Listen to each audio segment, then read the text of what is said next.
Hi friends, welcome to learning academy Kannada YouTube channel. ಮೊದಲ ಬಾರಿ ನಮ್ಮೊಂದು YouTube channel ನೋಡ್ತಾ ಇದ್ದರೆ ಅಥವಾ ಇಲ್ಲಿವರೆಗೂ ಸಬ್ಸ್ಕ್ರೈಬ್ ಮಾಡದೇ ಇದ್ದರೆ ಸಬ್ಸ್ಕ್ರೈಬ್ ಮಾಡಿ ಮತ್ತು ಸಪೋರ್ಟ್ ಮಾಡಿ ಅಂತ ಹೇಳ್ತಾ ಇವತ್ತಿನ ಒಂದು ವಿಡಿಯೋ ಬಂದುಬಿಟ್ಟು ಏನಪ್ಪ ಅಂತಂದರೆ 2314 ಪೊಲೀಸ್ ಕಾನ್ಸ್ಟೇಬಲ್ ನೇಮಕಾತಿ ಅಂತಂದರೆ KSRP ಆಗಿರ್ಬೋದು, KS ISF ಹಾಗೆ IRB ಏನು ನೋಟಿಫಿಕೇಷನ್ ಬಂದಿತ್ತಲ್ವ ಸ್ನೇಹಿತರೆ, ಅದರ ಒಂದು ನೀವು ಯಾವ ಬೆಟಾಲಿಯನ್ಗೆ ಅಪ್ಲೈ ಮಾಡಿದ್ದೀರಾ ಎಂಬುದು ಸಹ ಇಲ್ಲಿ ಪ್ರತಿಯೊಬ್ಬರು ಸಹ ಕಾಮೆಂಟ್ ಮಾಡಿ. ಯಾಕಂತಂದರೆ ನೆಕ್ಸ್ಟ್ ಒಂದು ವಿಡಿಯೋ ನಾನು ಎಲ್ಲಿ ಜಾಸ್ತಿ ಕಾಂಪಿಟೇಷನ್ ಇರಬಹುದು ಎಂಬುದನ್ನು ನಾವು ಅನಾಲಿಸಿಸ್ ಮಾಡೋದಕ್ಕೆ ಆಗುತ್ತೆ, ಓಕೆನಾ. ಬಟ್ ನಮಗೆ ಅಫಿಷಿಯಲಾಗಿ ಯಾವುದೇ ರೀತಿಯಾದಂತಹ ಇನ್ಫಾರ್ಮೇಷನ್ ಸಿಕ್ಕಿಲ್ಲ ಎಷ್ಟು ಅಪ್ಲಿಕೇಶನ್ ಬಂದಿವೆ ಅಂತ. ಬಟ್ ಎಕ್ಸ್ಪೆಕ್ಟೆಡಾಗಿ ಹೇಳ್ತಾ ಹೋಗೋಣ ಬೇಕಾದರೆ ಕೊನೆಗೆ. ಬಟ್ ಪ್ರತಿಯೊಬ್ಬರು ಸಹ ನೀವು ಯಾವ ಬೆಟಾಲಿಯನ್ಗೆ ಅರ್ಜಿ ಸಲ್ಲಿಸಿದ್ದೀರಾ, ಮೇಲು ಅಥವಾ ಫಿಮೇಲ್ ಎಂಬುದನ್ನು ಕಾಮೆಂಟ್ ಮಾಡಿ ಪ್ರತಿಯೊಬ್ಬರು ಸಹ, ಓಕೆನಾ. ಹಾಗೆ ಕಟ್ ಆಫ್ ಇಲ್ಲಿ ಕಡಿಮೆ ಇರಬಹುದು. ರೀಸೆಂಟಾಗಿ ನಡೆದಂತಹ ಪೊಲೀಸ್ ಕಾನ್ಸ್ಟೇಬಲ್ ಒಂದು ಪರೀಕ್ಷೆ ಆಧಾರದ ಮೇಲೆ ಎಕ್ಸ್ಪೆಕ್ಟೆಡಾಗಿ ಒಂದು ಕಟ್ ಆಫ್ ರೇಂಜಲ್ಲಿ ನಾವು ಹೇಳ್ತಾ ಹೋಗೋಣ, ಓಕೆನಾ. ಮತ್ತು ಪ್ರೀವಿಯಸ್ ಇಯರ್ ಆಧಾರದ ಮೇಲೆಯೂ ಸಹ ಹೇಳ್ತೀನಿ. ಈಗ ಬಂದುಬಿಟ್ಟು ಸ್ನೇಹಿತರ, ಫಸ್ಟ್ ನೀವು ಯಾವ ಒಂದು ಬೆಟಾಲಿಯನ್ಗೆ ಅಪ್ಲೈ ಮಾಡಿದ್ದೀರಾ, ಓಕೆನಾ. ನೀವು ಒಂದು ಯಾವ ಬೆಟಾಲಿಯನ್ಗೆ ಅಪ್ಲೈ ಮಾಡಿದ್ದೀರಾ ಎಂಬುದನ್ನು ಮತ್ತೆ ಹೇಳಿದ್ನಲ್ಲ, ಪ್ರತಿಯೊಬ್ಬರು ಸಹ ಕಾಮೆಂಟ್ ಮಾಡಿ ತಿಳಿಸಿ, ಓಕೆನಾ. ನೀವು ಕಲ್ಯಾಣ ಕರ್ನಾಟಕ, ನಾನು ಕಲ್ಯಾಣ ಕರ್ನಾಟಕ ಎರಡೂ ಅರ್ಜಿ ಸಲ್ಲಿಸಿದರೆ ಎರಡೂ ಸಹ ಹೇಳಿ. ಅದರಲ್ಲಿ ಮತ್ತು ಕಲ್ಯಾಣ ಕರ್ನಾಟಕದಲ್ಲಿ KS ISF ಇದೆ, IRB ಇದೆ, ಮೇಲ್ ಕ್ಯಾಂಡಿಡೇಟ್ ಅಂದರೆ ಟೋಟಲಾಗಿ ಎಷ್ಟು ಬೆಟಾಲಿಯನ್ಗೆ ಅಪ್ಲೈ ಮಾಡಿದ್ದೀರಾ ಎಂಬುದನ್ನು ಪ್ರತಿಯೊಬ್ಬರು ಸಹ ಕಾಮೆಂಟ್ ಮಾಡಿ ತಿಳಿಸಿ ಸ್ನೇಹಿತರೆ, ಓಕೆನಾ. ನಮಗೆ ಎಕ್ಸ್ಪೆಕ್ಟೆಡ್ ಆದಂತಹ ಒಂದು ಮಾಹಿತಿ ದೊರೀತದೆ, ಓಕೆನಾ. ನೆಕ್ಸ್ಟ್ ಬಂದುಬಿಟ್ಟು ಎಲ್ಲಿ ಕಟ್ ಆಫ್ ಕಡಿಮೆ ಇರಬಹುದು, ಯಾವ ಒಂದು ಬೆಟಾಲಿಯನ್ಗೆ ಕಡಿಮೆ ಕಟ್ ಆಫ್ ಇರಬಹುದು ಅಂತೇಳಿ ಇಲ್ಲಿ ನಾವು ಎಕ್ಸ್ಪೆಕ್ಟೆಡಾಗಿ ಹೇಳ್ಬಹುದು. ಬಟ್ ಪ್ರತಿಯೊಂದು ನಾವು ಬೆಟಾಲಿಯನ್ಗೆ ನೋಡ್ತಾ ಹೋದರೆ ಎಲ್ಲ ಬೆಟಾಲಿಯನ್ಗೂ ಸಹ ಹೇಳೋಕ್ಕಾಗಲ್ಲ ಇಲ್ಲಿ ಇಷ್ಟೇ ಕಾಂಪಿಟೇಷನ್, ಇಲ್ಲಿ ಇಷ್ಟೇ ಕಟ್ ಆಫ್ ನಿಲ್ಲುತ್ತೆ ಅಂತೇಳಿ.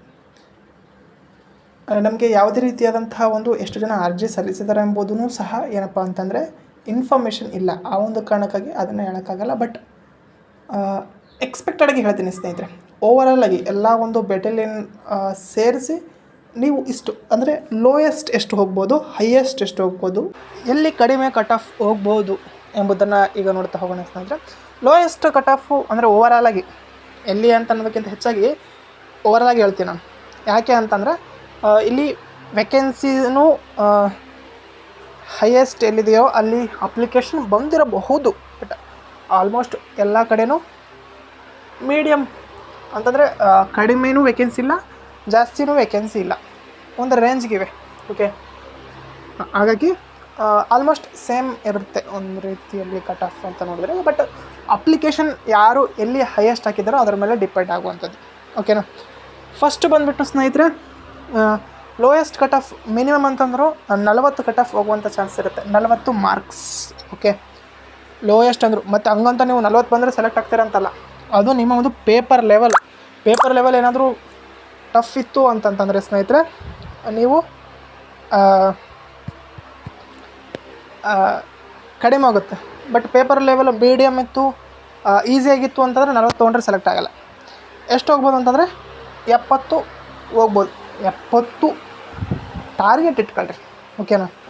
70 ಅಂದ ತಕ್ಷಣ ಅಷ್ಟೊಂದು ಹೋಗೋಲ್ಲ ಅಂಥೇಳಿ ಕಾಮೆಂಟ್ ಮಾಡಬೇಡಿ. ಬಟ್ ಅಷ್ಟೊಂದು ಟಾರ್ಗೆಟ್ ಇಟ್ಕೊಂಡ್ರೆ ನಿಮ್ಮದು ಬರುತ್ತೆ ಒಂದು 60 ಆ ಒಂದು ರೇಂಜಲ್ಲಿ ಇತ್ತು ಅಂತಂತಂದರೆ ಮೇಲ್ ಕ್ಯಾಂಡಿಡೇಟ್ಸು ಆಲ್ಮೋಸ್ಟ್ ಏನಪ್ಪ ಅಂತಂದರೆ ಸೇಫಲ್ಲಿರ್ತೀರ. ಫೀಮೇಲ್ಸು 50-45 ಈ ರೇಂಜಲ್ಲಿ. ಬಟ್ ಇದನ್ನೇ ಫೈನಲ್ ಅಂತ ತಿಳ್ಕೊಬೇಡ್ರಿ. ಬಟ್ ಹೈಯೆಸ್ಟ್ ಹೋಗ್ಬೋದು, ಲೋಯೆಸ್ಟ್ ಹೋಗ್ಬೋದು, ಹೇಳೋಕ್ಕಾಗಲ್ಲ, ಅದು ಎಕ್ಸ್ಪೆಕ್ಟೆಡ್ ಮಾಹಿತಿ. ಬಟ್ ಓವರಾಗಿ ನಿಮ್ಮ ಟಾರ್ಗೆಟ್ 70+ ಇರಲಿ, ಓಕೆನಾ. 70+ ಇತ್ತು ಅಂತಂದರೆ 100% ನೀವು ಸೆಲೆಕ್ಟ್ ಆಗುವಂಥ ಚಾನ್ಸಸ್ ಇರುತ್ತೆ. ಸೆಲೆಕ್ಟ್ ಆಗ್ತೀರಂತಲ್ಲ, ಸೆಲೆಕ್ಟ್ ಆಗುವ ಚಾನ್ಸಸ್. ಯಾಕೆ ಅಂತಂದರೆ ಸ್ನೇಹಿತರೆ, ಕೆಲವೊಂದು ಕೆಟಗರಿಲಿ ಜಾಸ್ತಿ ಜನ ಅರ್ಜಿ ಸಲ್ಲಿಸಿರ್ಬೋದು, highest cut off highest marks ತೊಗೊಂಡ್ರೂ ಸಹ ಸೆಲೆಕ್ಟ್ ಆಗದೇ ಇರಬಹುದು, ಹೇಳೋಕ್ಕಾಗಲ್ಲ. ಹಾಗಾಗಿ ಚಾನ್ಸಸ್ ಇದೆ. ನಿಮ್ಮ ಸೇಫ್ ಸ್ಕೋರ್ 70 to 80 ಇತ್ತು ಅಂತಂದರೆ ಆಲ್ಮೋಸ್ಟ್ ನೀವು ಸೇಫಲ್ಲಿ ಇರ್ತೀರಿ, ಓಕೆ. ಇದು ಕಟ್ ಆಫ್ ಬಗ್ಗೆ ಆಯಿತು. ನೆಕ್ಸ್ಟ್ ಬಂದುಬಿಟ್ಟು ಎಕ್ಸ್ಪೆಕ್ಟೆಡ್ ಕಾಂಪಿಟೇಷನ್ ಎಷ್ಟಿರ್ಬೋದು ಅಂತಂತಂದರೆ ಸ್ನೇಹಿತರೆ, ಬಟ್ ಇದು ಅಂದಾಜಾಗಿ ಹೇಳ್ತಾ ಇದ್ದೀನಿ. ಓವರಾಲ್ ಆಗಿ ನಿಮ್ಮ ಎಕ್ಸ್ಪೆಕ್ಟೆಡ್ ಆಗಿ 2 ಲಕ್ಷದಿಂದ 2.5 ಲಕ್ಷದವರೆಗೂ ಸಹ ಅಪ್ಲಿಕೇಶನ್ ಬಂದಿರಬಹುದು. ಮಿನಿಮಮ್, ಮ್ಯಾಕ್ಸಿಮಮ್ 3-3.5 ಲಕ್ಷದವರೆಗೂ ಸಹ ಹೋಗಿರುತ್ತೆ. ಓಕೆನಾ, ಇದು ಎಲ್ಲ ಎಕ್ಸ್ಪೆಕ್ಟೆಡ್ ಮಾಹಿತಿ ಆಗಿರುತ್ತೆ. ಒಂದು ಅಂದಾಜಿಗೋಸ್ಕರ ಅಷ್ಟೇ ಈ ವಿಡಿಯೋದಲ್ಲಿ ನಾನು ಇನ್ಫಾರ್ಮೇಷನ್ ಹೇಳಿದ್ದು. ಬಟ್ ಫೈನಲ್ ಮತ್ತು ಎಕ್ಸಾಮ್ ಆದ ನಂತರ ಅದರ ಬಗ್ಗೆ ನಾವು ಡಿಸ್ಕಷನ್ ಮಾಡೋಣ. ಇದು ಇವತ್ತಿನ ವಿಡಿಯೋ ಆಗಿತ್ತು ಸ್ನೇಹಿತರೆ. ವಿಡಿಯೋ ಇಷ್ಟ ಆದರೆ ಲೈಕ್ ಮಾಡಿ, ಶೇರ್ ಮಾಡಿ ಮತ್ತು ತಪ್ಪದೆ ಸಬ್ಸ್ಕ್ರೈಬ್ ಮಾಡಿ ಅಂತ ಹೇಳ್ತಾ ವಿಡಿಯೋ ಇಷ್ಟ ಆಗಿ ಧನ್ಯವಾದ. Thanks for watching.